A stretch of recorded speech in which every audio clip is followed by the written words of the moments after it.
All right, welcome back from that amazing journey of music. Thank you for sharing that. And Walida, thank you for your meditation. That took me right there. I could have stayed there for a little bit longer. Yeah. Me too. But we only have a little bit of time. We have an hour to spend together and lots of sharing to happen. So thanks again, everyone, for being here. Our theme for this month is That's How We've Never Done It.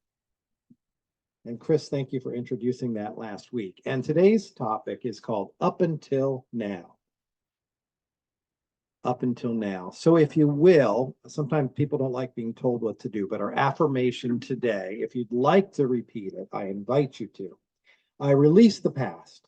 I release the past. And claim a higher, happier experience of life today. Life today. I release the past. I release the past. And claim a higher, happier experience Claim a higher, happier experience of life today. of life today. And so it is. Ooh, that was good. Thank you. So our monthly theme, it's time to acknowledge the past, the good, the bad, and the ugly, while disentangling ourselves from it. It's time to forgive and release old patterns that no longer serve us, and let's install and practice a new script up until now. We'll get into that in a second. Thanks, Chris, last week again for bringing the idea of seizing the day with a new beginning, like the grand rising that we started with in January. Some of the things that Chris touched on, and I'm sure she got some great examples, which I'll listen to when we get the recording up. What were your first thoughts when you woke up this morning? Were you grateful for that fresh start to greet the new day? Or did you find yourself weighted down? And that's not judging. It's okay to be at church and be a spiritual being and wake up not feeling great some days, right? What might it feel like if you were able to fully trust, appreciate the new now that today offers? And this week, it's time to acknowledge that past as we disentangle ourselves from that, right? It's time to forgive and release old patterns, even those that used to work well. It's an interesting point, right? It's been working for me for a long time. If it no longer serves us, we don't need to hold on to it. We can release that as well. Let's replace our old I've always, it's, you've, they've, we've always with a new script. And let's substitute up until now. I've always XYZ'd up until now. As we substitute that phrase, right? Up until now, my experience has been, and fill in the blank. Up until now, my experience has been whatever it is that isn't serving you in this moment. And not hold on to that with a period. I've always done it this way, period. Up until now. I'm open to a different expression. The Buddha taught that attachment and its ever-present complement resistance, right, leads us to suffering. But when we honor our past and learn from it without attachment or resistance, we can move more freely into the future. Ernest Holmes in The Science of Mind, page 275, said, as we have proven, and you'll all recognize this one, as we have proven that principle is not bound by precedence, we go into that realm which says, behold, I make all things new, not carrying with us the limited belief of the reason why it cannot be, right? The old and buts, right? I'm thinking about this in my life, and here's what I'd like to have, but, right? The big old but. And we do it all the time, right? How many times have we been surprised when spirit has boomed with something else that had previously been an and but? Well, that's the up until now energy that says life up until this point has been this. I'd like to call in this. And up until now brings in that energy of something new. I love this story about inventor Thomas Alva Edison, was from New Jersey or lived in New Jersey. I've been to his lab, probably on a fourth grade field trip, and went and took the kids there a few years ago. It's wonderful. But historian Andrew Martin, who's talking about Thomas Edison's unusual vetting practices when hiring new researchers for his laboratories. Seeking to assess intelligence and curiosity, Edison's interviews also often featured such apparently random trivia questions such as, where do prunes come from? What exactly is felt? And who invented printing? Beyond that, and unique to Edison, is what he called the soup test. Edison would invite applicants to a restaurant, order soup for everyone around at the table, and then observe their approach to the meal. You could just see him doing this. He wanted to see if they added salt and pepper before tasting what was in their bowl, or if they waited until they tasted it before proceeding with seasoning. Edison immediately rejected the premature seasoners, right? How many of us might be premature seasoners? I know I used to be, but I'm not so much anymore, right? He rejected the premature seasoners because he didn't want employees who relied on assumptions. I'm assuming because in the past, when I had soup and it needed salt or pepper, and I did it without thinking. Loved that. Martin says, in his opinion, those who were content to abide by preconceived notions had no place in his business, because the absence of curiosity and willingness to ask questions were antithetical to innovation. Wow. I think about how many times I do things the way I've always done it, and if it's working, then that's great. But if you're an inventor, and guess what? We are all inventors, right? We are co-creating our lives every day with all of the stuff that we do. So let's be open to that innovation. Ernest Holmes again said, principle, which means the way God works in what we believe, that God works as a principle. So if we know love, then we co-create love. But if we also create lack and limitation and fear, which is also a co-creative power, right? But we need to learn that principle, that action of principle, speaking our word and manifesting, is not bound by precedent, by the way we've done it before. And it's become a science of mind catchphrase that, kind of works. Jesus said, with God, all things are possible, in Matthew chapter 19, verse 26. And we could add, in us, through us, and as us. With God, with God, all things are possible, including a clear mic. In us, as us, and through us. When we lean into these truths, we open to new possibilities and accept a bigger, broader, more fuller, more joyful and abundant life. As divine human beings, which we all are, we're also equipped with the ego, but we're much more than our ego. Our ego protects us by carefully logging all of our past experiences, judging them as good or bad or positive or negative, and establishing beliefs and behaviors based on that information to help us navigate safely in the world. Thank you, ego, for doing that, right? Survival's a good thing. We can thank that ego while also reminding ourselves and the ego that it's a tool and it's not who we are. It's not our identity. Philosopher George Santayana said, those who cannot remember the past are condemned to repeat it. And we don't have to remain the past prisoners. We can acknowledge our past with 3 simple words, up until now, and claim a better, higher experience of God and God's experience for ourselves. So one of the first points that I want to bring forward is that concept of I've always. Do you ever hear yourself saying this?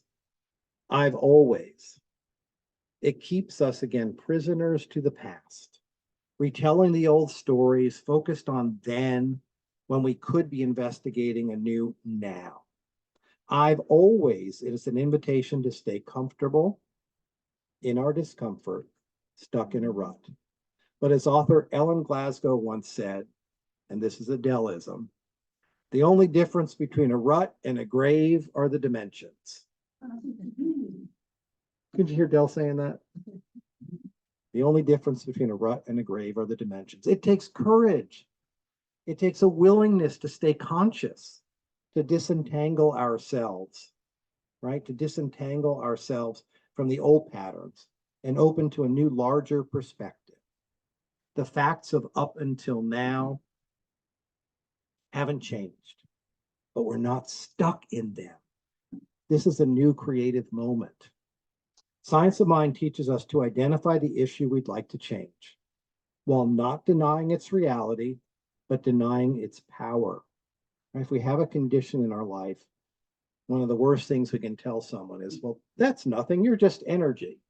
But my heart aches and I feel sad and this is really a rough time. So we don't deny, right, the reality in our experience, but we deny its power, the power it holds over us. It's an effect. It's not a cause, right? It's not a cause. Then we turn our attention away from it towards that which we want to experience using our imagination, our thought, and our word. We speak through the power of affirmative word and claim that higher good. By consciously implanting this new idea, we dissolve our old habit of thought and make room for new possibilities. With our practice of spiritual mind treatment, we use it not to ask spirit for anything. It's already given, but to convince ourselves of its reality. That's such an important part to the way we pray, through affirmative prayer, through spiritual mind treatment, right? We are not asking anything, because everything ever thought, created, existent, has been existing in the one mind of God, always, always. But we're here to convince ourselves of that reality, to bring it forth. Again, Ernest said in Science of Mind 147, we all have the ability to transcend our previous experiences and rise triumphant above them, but we shall never triumph over them while we persist in going through the old mental reactions. I've always, up until now, we have the ability to transcend. So the first thing we've talked about is I've always. The next piece that comes forward is stay curious. Our ego works overtime, catalyzing and categorizing our outer world for us, building habits of thought and action and reaction that continue to run subconsciously until we choose to investigate them, to play around with them. At best, these contribute towards our comfort and survival, like we talked about. And for example, we don't need to rethink how to cross the street every time we approach a stoplight, right? Now, if you're Randy, you got to be careful, right? When you're crossing these streets, right? But we don't need to rethink it, right? When we're driving, we come up to the road, we're aware, we do those things subconsciously because it's working. But at worst, they fit us with blinders, limiting our view to narrow confines of our previous experience. We can expand that field with questions like, what if?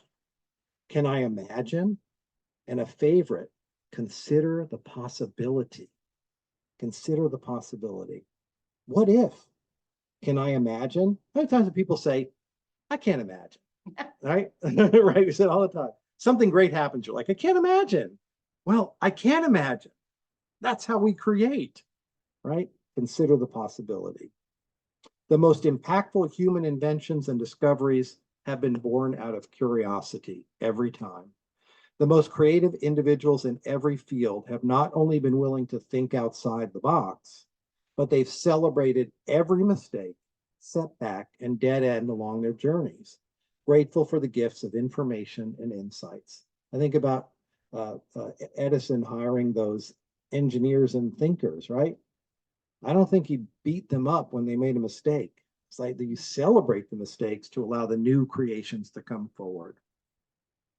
And then finally, both negatives and positives apply. We've talked about the old negative stuff that needs releasing, but everything said applies to old positives too. Creation is not static. Energy constantly flows in and out of new forms. Sometimes we remain attached to ideas, to things, ideas, processes, relationships, rules, right? All of these things that all of these things are changing or dissolving right underneath us and without our permission. How rude, right? I've always done it this way. And all of a sudden, the ground's a little mushy and I'm feeling a little off balance.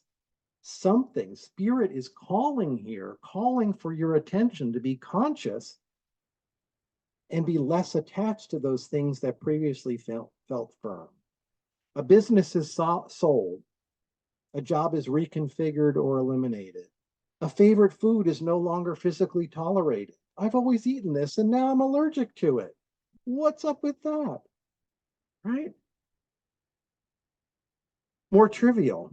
Every time an app is installed and mastered, right? An app is installed and mastered.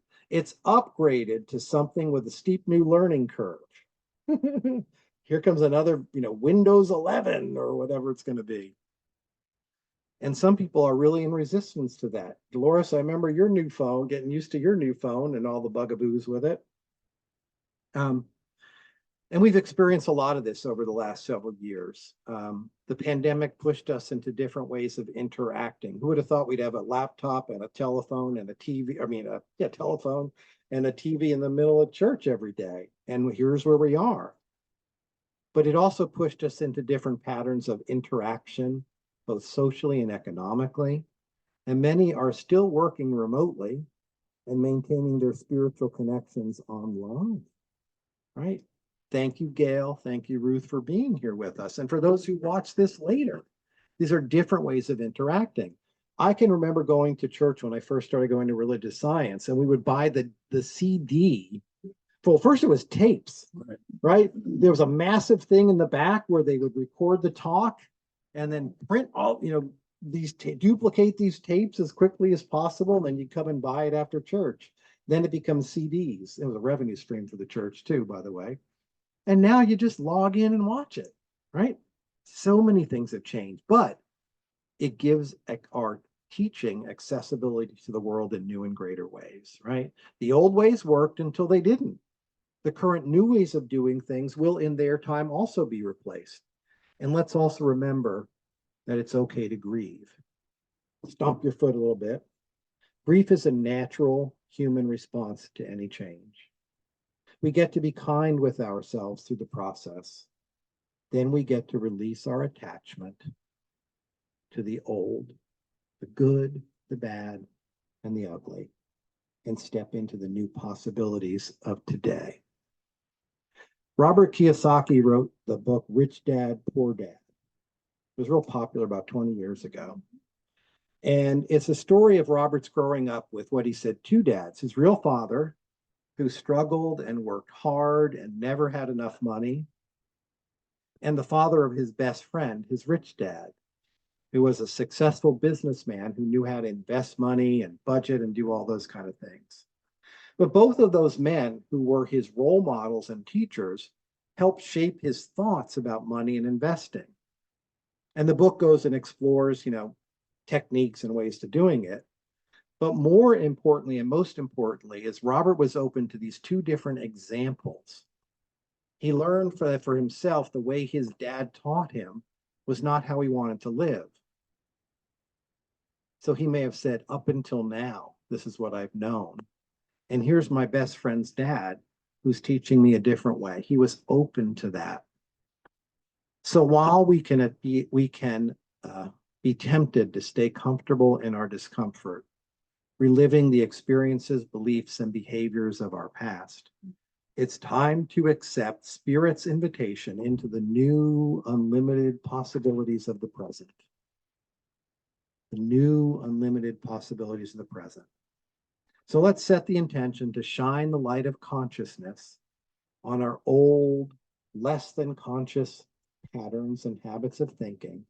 And let's replace our story of I've always with the new script of up until now.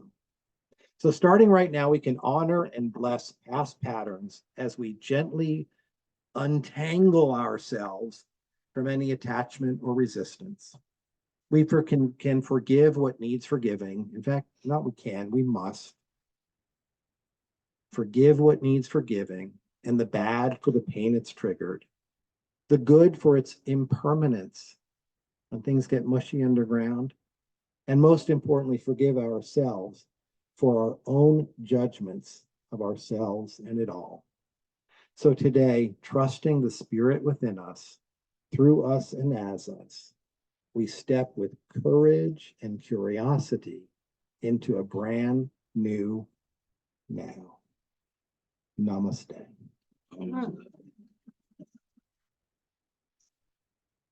By the way, I think the talks these months were coalesced by Reverend Lynn Nowicki in Oklahoma City. And I'm like, oh, such wisdom. Good stuff here. Bill's giving me the hint to stop recording. And I will do that right now.